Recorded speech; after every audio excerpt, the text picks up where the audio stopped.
दोस्तों बात करें पिछले कुछ दिनों से दो टाइप की न्यूज मार्केट में काफी ज्यादा पॉपुलर है।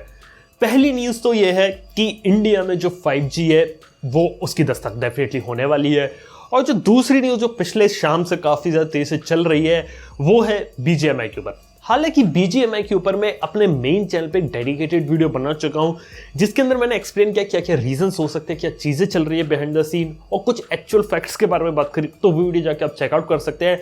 लेकिन अगर मेरे को इस वीडियो में शॉर्ट में अगर बात करनी है BGMI के बारे में तो सिर्फ इतना आपको बता सकता हूं कि BGMI कल शाम तक लोग उसे खेल पा रहे थे, एंजॉय कर पा रहे थे। पहले गूगल के प्ले स्टोर से हटा, फिर एप्पल के ऐप स्टोर से ये ऐप हट चुकी है। लेकिन इसका मतलब ये नहीं है कि इस गेम को आप डाउनलोड नहीं कर सकते। APK वगैरह से डेफिनेटली डाउनलोड किया जा सकता है। और वहीं आके आप लोगों ने यहाँ पे देखा कि जो गेम है बाहर की कंट्रीज के लिए अवेलेबल है, ये बात काफी इंटरेस्टिंग लगी। लेकिन अगर मैं ओवरऑल अगर मैं बात करूं तो ये जो गेम है इसके पीछे रीजन का जो अभी तक समझ में वो ये है कि गवर्नमेंट ने देखा कि जो PUBG था वही BGMI बन के आ चुका है, यानी कि एक गेम जो उन्होंने 2020 में बैन किया था वो दोबारा से BGMI बन के आ गया। और गवर्नमेंट को इतने लंबे समय के बाद ये बात पता चली कि ये वही गेम है, और वो लोग सारी चीजें इस तरीके से दिखा रहे थे कि कंप्लीटली इंडिया में अपना सेटअप कर रखा है उन्होंने। लेकिन ये गवर्नमेंट को सही नहीं लगा, उन्हें लगा कि लूप होल्स का फायदा उठा के शायद इस चीज को अचीव किया जा रहा है, और शायद इसीलिए उन्होंने चीज कर दी। हालांकि बात की जाए तो अभी तक ऑफिशियल स्टेटमेंट क्राफ्टन की तरफ से नहीं आया। अब देखना है कि जो गेम है इसकी असलियत यहाँ पे क्या रहती है, या फिर जो फ्री फायर जो बैन हुआ था क्या वैसे BGMI यहाँ पे बैन हो जाएगा और हमें क्या यहाँ पे सिर्फ PUBG न्यू स्टेट से काम चलाना पड़ेगा, ये एक देखने वाली बात है।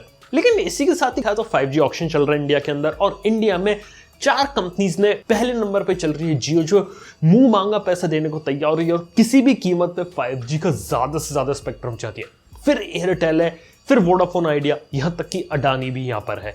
इन सब के बारे में जब ऑक्शन खत्म हो जाएगा तो डिटेल में बात करेंगे। लेकिन अभी बात की जाए तो गवर्नमेंट को काफी ज्यादा बेनिफिट हो रहा है, इंडिया में काफी सारा रेवेन्यू आ रहा है, बड़ी बड़ी कंपनीज काफी सारा पैसा देने को तैयार है अपकमिंग 5G स्पेक्ट्रम के लिए। और खास बात यहाँ पे स्पेक्ट्रम से पता चली है कि इंडिया में लो बैंड स्पेक्ट्रम भी ऑक्शन में गया है, मिड बैंड भी गया है, N78 बैंड कन्फर्म है जो आपको इंडिया में देखने को मिलेगा। यहां तक कि इंडिया में मिलीमीटर वेव 5G भी देखने को मिलेगा। ये कुछ अच्छी बातें हैं, और तकरीबन 1.5 लाख करोड़ रुपए की यहां पे इनकम हो चुकी है गवर्नमेंट को। काफी अच्छी चीज है। अब देखना है कि 5G कब आता है, किस तरीके से आता है। इससे रिलेटेड बस एक दो न्यूज यहां पर ये है मेरे पास कि कहा गया है कि सारा पेपर वर्क जो रहता है वो 15 अगस्त तक खत्म हो जाएगा, यानी कि हमारे इंडिपेंडेंस डे तक। और उस समय जो स्पेक्ट्रम होता है वो हैंड ओवर कर दिया जाएगा कंपनीज को, ताकि वो उसको रोल आउट कर सके। और अगस्त में आएगा तो सितंबर, अक्टूबर, नवंबर तक इंडिया में कुछ कुछ शहरों में कुछ कुछ जगहों पे इस टाइप की चीजें हो जाएंगी। तो कहते हैं ना कि बड़े बड़े शहरों में ऐसे छोटे छोटे 5G आता रहता है, सेम वही कहानी यहाँ पर भी होने वाली है। तो खैर देखते हैं कि 5G सबसे पहले किस शहरों में आता है, कहां पर आता है। लेकिन काफी इंटरेस्टिंग चीज लगी, और देखने कि जिन लोगों ने 2020 में 5G फोन्स लिए थे वो शायद अब 2022 में फाइनली मजा ले पाए, और लग रहा है कि इसका जो अच्छे तरीके से पेनिट्रेशन होगा वो 2023 के अंदर ही होगा। ये बात होती है ना यहाँ पे काफी कमाल की। देखते हैं क्या रहता है आने वाले समय में। और इसी के साथ ही बात कर सकता हूँ यहाँ पे मैं एक्सिनोस के बारे में। अब स्नैपड्रैगन वर्सेस एक्सिनोस, इसकी कहानी काफी चलती है, लेकिन एक्सिनोस के बारे में बात यहाँ पर ये कि जो एक्सिनोस है वो शायद गैलेक्सी S23 में देखने को ना मिले, और सैमसंग वाले कंप्लीटली अपने फ्लैगशिप फोन्स के लिए एक्सिनोस को डिच करे और उसके बाद कंप्लीटली मूव करे क्वालकॉम स्नैपड्रैगन पे। इस तरीके की बात ही चल रही है कि S23 में क्वालकॉम स्नैपड्रैगन दुनिया भर में देखा जाएगा, क्योंकि 8 Gen 2 में फाइनली क्वालकॉम को अकल आए कि TSMC से बनवाना है और वो हीटिंग नहीं करता है, इसीलिए सारा का सारा काम वहां पे खेला जा रहा है। लेकिन एक बात यहां पर ये कि जो क्वालकॉम है अगर वो मेजॉरिटी डोमिनेट करेगी स्नैपड्रैगन वाले फोन्स का, वो एक अच्छी बात रहेगी। लेकिन एक्सिनोस आपको देखने को मिलेगा, लेकिन budget of mid range phone में। इसी के साथ ही बात किया तो एक्सक्लूसिव एक्सिनोस सीरीज को भी यहाँ पे डेवलप किया जा रहा है। एप्पल के कुछ इंजीनियर जिन्होंने एप्पल की A सीरीज बायोनिक चिप बनाई थी, उनको सैमसंग ने हायर किया अपनी एक्सिनोस के लिए, और कहा जा रहा है कि 2025 के फोन्स के लिए उस समय जो बेस्ट पॉसिबल प्रोसेसर बनाना उसका काम इन्होंने आज से शुरू कर दिया। अब देखते हैं कि एक्सिनोस आने वाले फ्यूचर के अंदर स्नैपड्रैगन को मार पाता है या स्नैपड्रैगन कंप्लीटली S23 की जगह ले लेता है। देखते हैं क्या होता है इस समय मार्केट के अंदर। इसके साथ ही अगली जो न्यूज है मेरे पास वो है ऑनर की तरफ से। पिछले कुछ दिनों पहले न्यूज आई थी ऑनर की तरफ से कि ऑनर इंडियन मार्केट को किट करिए, लेकिन उसके ऊपर ऑनर ग्लोबल ने बोला कि हाँ हम ऐसा नहीं कर रहे, अभी हम इंडिया में रहने वाले हैं। लेकिन अंदर की बात यहाँ पर ये कि ऑनर ने ट्विटर पे आज तक जो आखिरी पोस्ट डाला था वो 2021 होली पे डाला था। अभी तक कोई बड़ा मेजर लॉन्च उन्होंने किया नहीं। उनके जो कुछ प्रोडक्ट प्रोडक्ट्स है वो इंडिया में आते हैं और बस बिकते रहते हैं। और पीछे का रीजन ये है कि ऑनर जो वो साइलेंट एग्जिट लेना चाहती है, इंडिया में कुछ ऑपरेशन, कुछ चीजें यहाँ पे रखेगी, कुछ जगह आफ्टर सेल्स वगैरह प्रोवाइड कर देगी, लेकिन इससे ज्यादा ऑनर कुछ नहीं करने वाली। यहां तक की बात किया, ऑनर के काफी बड़े बड़े लॉन्चेस ग्लोबल लेवल पे हो रहे हैं और इंडिया में शायद अभी वो सूटेबल समझते नहीं है कि इस समय वो कुछ करे मार्केट के अंदर।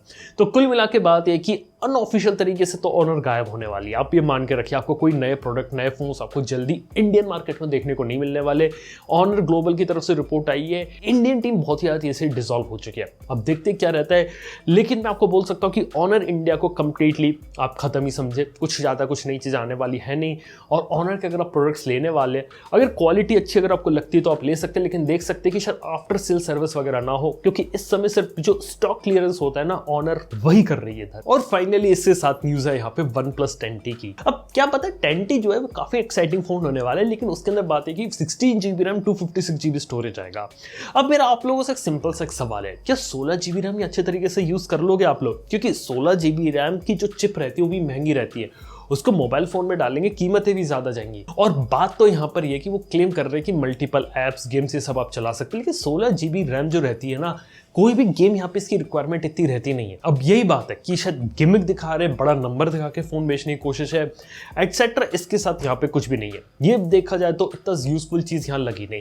लेकिन एक बात मैं आपको यहाँ बता सकता हूँ कि इससे बेटर ये है कि ऑक्सीजन उसको थोड़ा ऑप्टिमाइज करे, अपडेट्स के ऊपर फोकस करे और कम रैम में अगर अच्छे तरीके से चलाए, वो यहाँ पे एक बेटर बात होगी। बाय द वे, आप लोग का इस बारे में क्या ओपिनियन है? क्या 16 GB रैम वाला फोन निकाला जाए तो क्या आप लोग उससे लोगे या नहीं लोगे? ये बात आप मुझे नीचे कमेंट में बता सकते हैं। वेल, थैंक यू आपको वीडियो देखने के लिए। मैं आपसे मिलता हूं नेक्स्ट वन के अंदर। Good bye.